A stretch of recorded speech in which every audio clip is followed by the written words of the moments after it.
Yo les amis, j'espère que vous allez tous très bien. Très content de vous retrouver dans cette nouvelle vidéo. Le Maroc s'est fait peur contre la RDC. Dans cette grosse chaleur de San Pedro, les Marocains n'ont pas pu confirmer contre les Congolais après leur belle prestation contre la Tanzanie. Un partout, un partout au score au coup de sifflet final avec les buts d'Akimi et l'égalisation de Mvupa. Le Maroc devra valider son ticket pour les huitièmes de finale contre la Zambie. Au menu, comme d'habitude, les compos des deux équipes, les causes à effet du match, mes top et flop, plus mon MVP, et la note du match. Les compos des équipes. Pour le Maroc, un classique, un dispositif classique pour Egraki, un 4-1-4-1. C'est le dispositif le plus utilisé depuis le mondial au Qatar, avec pour nous dans les cages, comme d'habitude, Mohamed Chibi à gauche, le latéral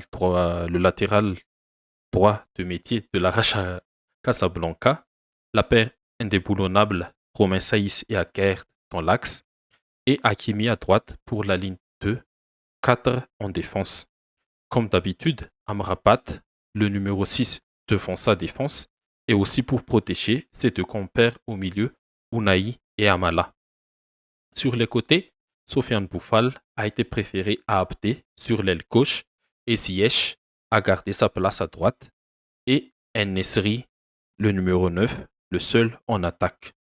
Pour la RDC, ils étaient alignés en 4-2-3-1 avec Mpassi dans les buts, Masuaku à gauche, Inonga et Bemba, le défenseur de Marseille, dans l'axe et Kaloulou à droite pour former la défense à 4. Mutusami et Piquel a été le double pivot et Kakuta en numéro 10 avec Wissa sur l'aile gauche et Pongota à droite, et tout ça pour accompagner Cédric Bakombu en attaque. Les causes à effet du match. Le premier point, c'est le Maroc a bien débuté, mais a trop vite débuté et passé trop vite en mode gestion. Le Maroc a fait un début de match parce que, quelques secondes après le coup d'envoi, la transversale de Boufal a trouvé Ziyech sur le côté droit et l'ailier du Galatasaray a remis le ballon pour Hakimi et ce dernier dépose une magnifique centre sur la tête d'En-Nesyri qui a obligé Passy, le gardien congolais, à sortir un arrêt décisif. Très belle entame des Marocains qui ont montré sur ces premières secondes leur intention d'aller marquer le premier but rapidement. Et c'est chose faite, le corner qui suit cette première occasion fut l'ouverture du score. Le corner a été bien frappé par Ziyech et il a trouvé Hakimi toute seule, laissé par le marquage de la défense congolaise au point de pénalty, et il a eu tout le temps qu'il fallait pour ajuster son demi-volée dans les buts de Passy.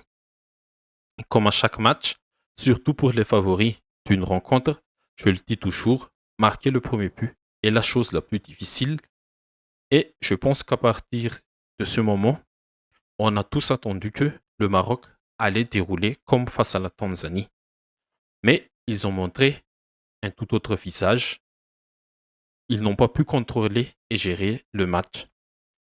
La pression de l'environnement aussi n'était pas. Jouer sous une température à plus de 30 degrés Celsius avec le soleil qui te tape sur la tête n'est pas le même que jouer dans la soirée aux environs de 20 heures heure locale. C'est aussi une grosse facteur à prendre, euh, le facteur climat, environnement et tout ça.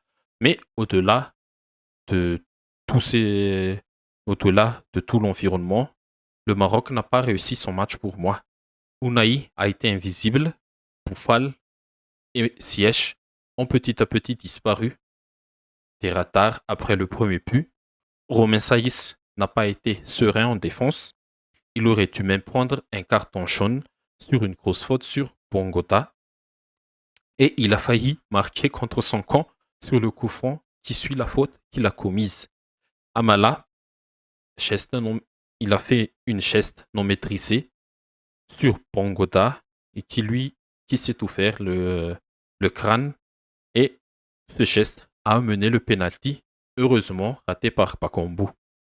Les seules choses positives pour le Maroc, peut-être, c'est la bonne performance d'Hakimi, Akerd et Amrabat, parce que les rentrées d'Abdé, El Ranous, Adli, El Kabi et Aminarit n'ont pas redynamisé l'animation offensive du Maroc. Du coup, la vraie question qui se pose, est-ce que cette mode de gestion était volontaire, accidentelle, ou bien est-ce que la RDC était plus fort? C'est le point numéro 2 de cette partie. Je pense pas que c'était volontaire, parce que dans un match, quand le rapport de force change de main, tu ne peux pas contrôler des événements, sauf si tu fais un bon coup tactique pour relancer complètement ton équipe. Mais il faut mettre en valeur le match que la RDC a sorti, surtout pendant la deuxième période. La RDC a peut-être aussi mieux géré la pression due à ce climat très chaud, même si Sébastien Desambré, je ne sais pas comment ça prononce, le sélectionneur congolais de l'équipe de la RDC, a confirmé qu'il faisait trop chaud, mais on a vu que la RDC est montée petit à petit en puissance durant le match. Et le truc qu'il faut vraiment améliorer pour les Léopards, c'est l'efficacité devant les buts. C'était déjà leur plus gros problème contre la Zambie. Et encore une fois, c'était leur souci aussi contre le Maroc, qui tire sur ce match de cadré. C'est, c'est pas une bonne statistique, mais heureusement que Mfoupa a égalisé et l'action du but est géniale. Tout part de la passe extérieure du pied du capitaine Bemba pour Meshak afin que ce dernier, Meshak, a eu la bonne lucidité de faire le centre en retrait pour l'attaquant de Stuttgart. La prestation de la RDC a été bonne et il faudra confirmer contre la Tanzanie pour assurer la qualification parce qu'avec une victoire, elle aura donc 5 points et peut terminer au moins deuxième de ce groupe. Mes tops, mes flops et mon MVP. Pour les tops, je vais mettre dans le même paquet Hakimi, Akerd et Amrabat. Ce sont eux pour moi les seuls Marocains qui ont pu tirer leur épingle de ce match. Et pour la RDC, dans le même paquet aussi, Bemba, Meshak et Mfoupa. Sans cette action du but de la légalisation, la RDC n'aura pas confirmé sa très bonne deuxième mi-temps. Et en plus, la rentrée de Meshak et Mfoupa a encore plus dynamisé l'équipe. Et mention spéciale au latéral gauche de la RDC, Maswaku. Pour mes flops, à part les 3 Marocains que j'ai cités dans mes tops, je pense que ce collectif marocain doit proposer plus. Et le prochain match décisif contre la Zambie sera à 20h heure locale et la température et la chaleur seront plus atténuées qu'à 14h heure locale. Du côté de la RDC, pour le flop, il faut mettre Bakambu qui a totalement raté son penalty. Il a raté son duel mental contre Pounou. Oui, Pounou, c'est un spécialiste pour arrêter les pénaltys. On s'en souvient tous à la Coupe du Monde. Mais ce penalty, s'il a été marqué, aurait complètement plus boosté son équipe. Et mon MVP, j'hésite entre Maswaku et Hakimi, mais je pense que je vais choisir Hakimi qui a eu le caractère de gérer sur son côté. Et les notes du match.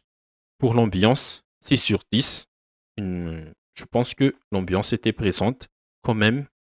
Pour l'intensité, 6 sur 10. Mais à noter qu'il a fait une grosse intensité en fin de match qui a engendré la poignée de main tendue entre Regragui et Bemba, comme Turel et Kanté il y a quelques années. Et ça a aussi engendré la petite embrouille entre les deux équipes. Et pour le scénario, un bon 6 sur 10. Si la RDC avait gagné le match, je pense que je mettrais très très très haut le scénario parce que le Maroc est le grand favori de cette CAN, l'un des grands favoris.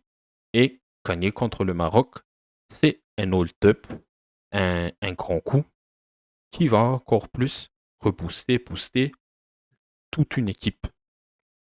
Et pour la note générale, ça nous donne un 6 sur 10. Ok les amis, c'est tout pour la vidéo. Comme d'habitude, n'hésitez pas à liker, à commenter, à partager et surtout à vous abonner à la page Facebook et à la chaîne YouTube, à cette chaîne surtout, si vous ne l'êtes pas encore.